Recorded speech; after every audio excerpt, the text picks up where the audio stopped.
Okay, so the third round of the PGA Championships from Aronimink, and I'm going to start tonight with a name you won't find on the leaderboard. Rodrigo Diaz de Vivar. Have you heard of him, Brian? It does ring a bell. Spanish? Very good, very good. He was a Castilian knight and ruler of medieval Spain, and they made a movie about him starring Sophia Loren and Charlton Heston. Do you know the movie, Brian? Ed Cid? You're at absolutely 10 out of 10. Can you remember how it ends? Is this where he's dead and they have him strapped to the horse running along the beach to frighten the life out of the Moors? Right again. Now, and you'll know why then I was reminded of it watching Padraig Harrington today. Oh, yeah. He's a bit banged up this week. He is a bit banged Right, up. how many injuries is he carrying? I think the longer you speak to him, the longer the list gets. It just depends on how much time he has to start telling you about them. He certainly has a problem with his ankle. Yeah.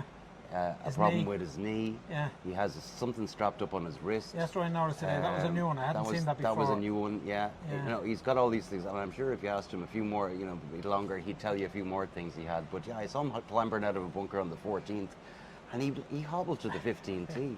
I mean, and then what's he do? He laces one down the middle. It wasn't very far, but he hit a 270-yard 3-wood to about 4 feet. Birdie. Yeah, that was the next question. Like, tell us about his round, because he's playing really, really well again. He's playing great, and I think what he's enjoying most is he's not driving the ball very well at all. I think he's down in whatever 70 or 80, for driving. Right. But the rest of his game is pretty good. Delighted with the putting, delighted with the short game. And he played great today. He was out in 3 under, bogey the 14th after that. One of the best rounds of today. Yeah, one of the best rounds of the day. I mean, he got out early, obviously, but he was going very well. Birdie that 15th then, as I said to you. And, he could have picked up a couple of shots coming in, parred his way in, 67. Lovely, so he's back to level par. He was probably sort of a little bit disappointed in a way that there's a couple of shots he could have maybe picked up there that I might maybe miss having tomorrow. And, looking where he is now on the leaderboard, he's quite a way back. He's level par, six shots behind. 6 back. But he's 30, so he's 30 guys ahead of him. Right. So, it's going to need some Padraig magic tomorrow, to say the least. Because he's been saying all week he thinks someone is going to come and win it with a run from behind. Yeah, he has been saying that. Now whether from that far behind or whether it'll be him, I don't know. But he's out. He's out early. He's out early tomorrow, 11:30. Mid-morning. Okay, good. So now that would there's a chance. Are you saying there's a chance? That would be a story. That would be some story. Ed Cid wins the PGA.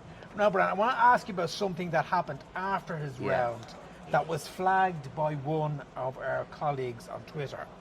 Padraig played with Christopher Rayton today, who's the gifted Norwegian who won in Quail Hollow last week. Yeah.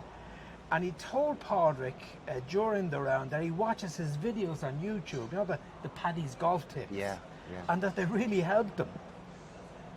And Padraig was really chuffed about this when he came in and when he met the reporters after the round, until one of the reporters tells him that he's tried to watch these videos too and has found them too complicated.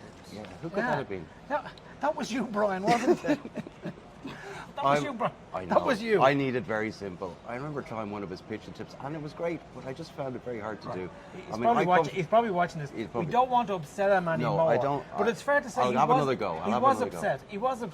He was upset. I'm from the Watty Sullivan school of open the door, close the door. Padraig will know what that means. Now, Jesus, you're a beaut. I mean, he's had a hard day and you upset him even more. How about this? How about this going forward, okay? You can teach me about how to write a report, and I'll give you a few tips about how to do interviews. How does that sound? With Padraig, yeah. I actually thought he was in great form after he finished. Yes, he was. He really was in great form. He was in great form, despite your best efforts. Despite my best efforts, yeah. Okay, tell us about Shane, because he was out a bit earlier. Yeah, Shane was out early, shot 70, 5 birdies, 5 bogeys, and he just said, every time I hit a good shot, I made another stupid mistake. Yeah. Iron play, strength of my game, hasn't been good this week. Right. So he's sort of gone. Another early start tomorrow. And he's just thinking, okay, FedEx Cup points. I need to make some FedEx Cup points. Go out tomorrow, try and shoot a decent score, and just move on. Okay. Just move on, yeah. Okay, Brian, let's go back to the movies. Now, I don't know how you feel about them, but I hate these Marvel spin-offs. I remember Padraig dragging to me one of them, once. He loves them. Iron Man, he loves them. He's addicted. He loves them, yeah. Iron Man, Spider-Man, X-Men, Jesus, absolute shite. But I've always loved the Christopher Nolan Batman movies. Yeah. And in particular, The Dark Knight. Now, here's the question. Do you know that Rory was going back to his rental home this evening to watch The Dark Knight? I did know that. You did know that? I did. Now, Warner Brothers, by the way, I think. What? What's Warner You said Brothers? Marvel. There's not a Marvel film. I think it might be Warner. Batman. I think Batman is Warner Brothers, but maybe not. Anyway, Okay. go on. Oh, Yeah, I did know that. I did know that. They are dragging me into the fucking weeds again. Can you just let me go with the flow? Right. Go on. Now, I asked you a question.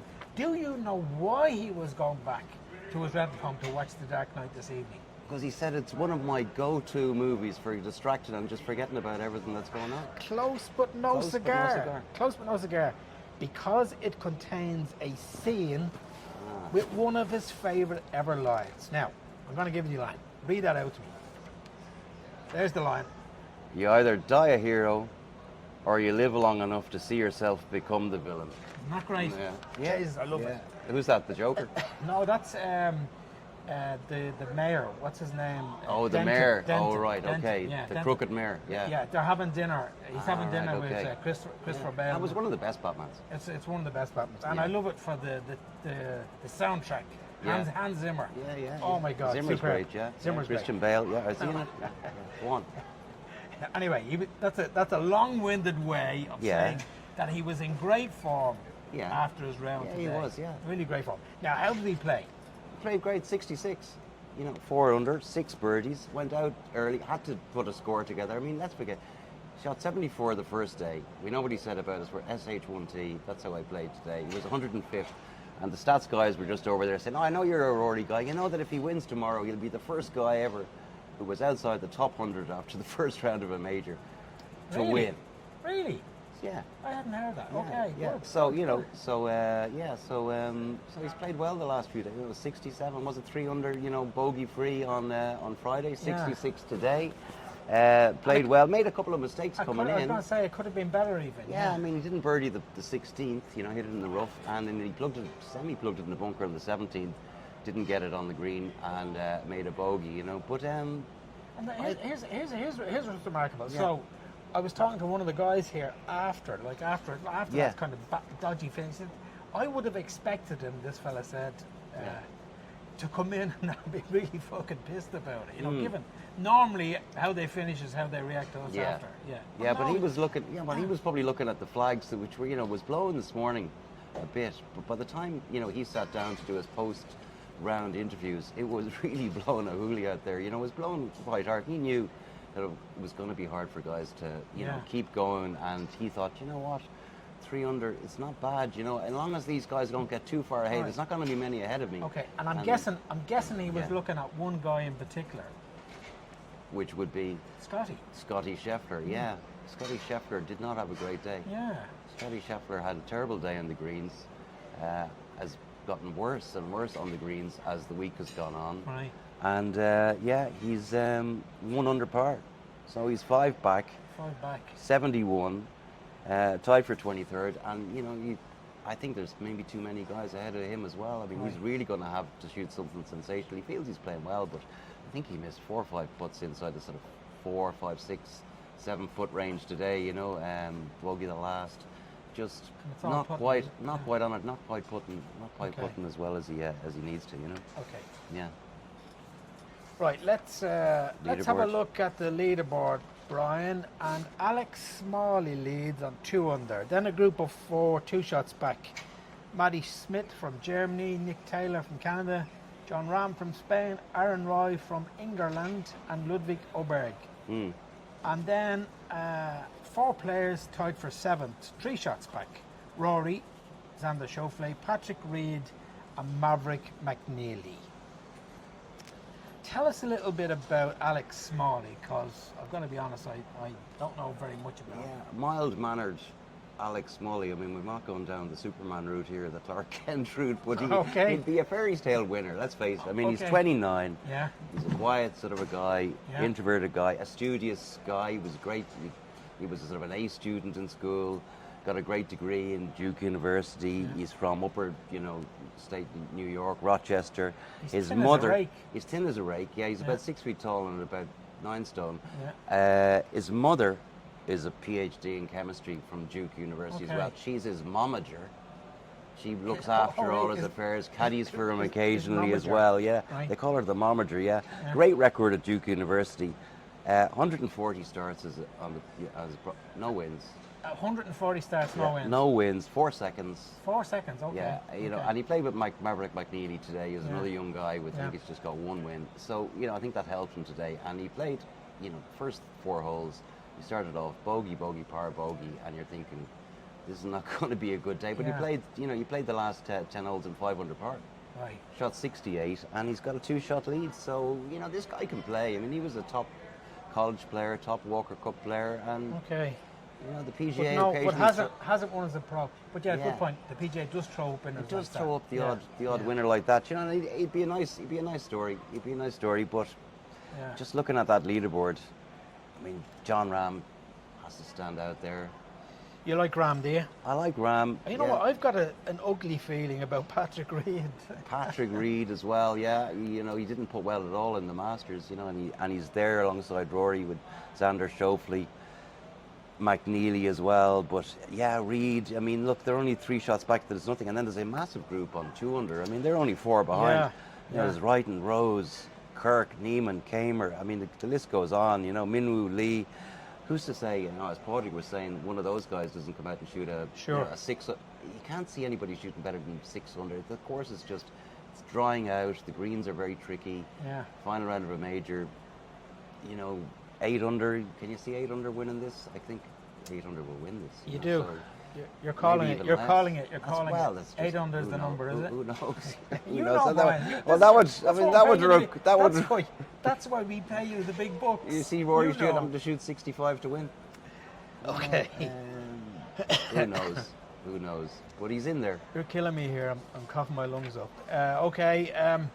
Well, what I can tell you, Brian, about Alex Smalley is that his caddy is called Michael Burns. He's a former Marine from New York, and both of Michael's parents are from or were born in Union Hall in Cork. Right. Nice. There you go. Okay. Had a lovely chat with him when he walked off the 18th. He was revved up and looking like he'd already won the tournament, which I'm not sure is a good thing. But let me just make. There's a little part of me hoping he might do it tomorrow. Yeah. Look, we're always looking for an Irish line. Matty Schmidt, Irish caddy, Chris Selfridge, 2 north of Ireland, an Irish close and an east of Ireland. Okay. So there you go. So, and if not, we'll take Rory. Okay. There's a little part of us cheering for all of those, but just a little part.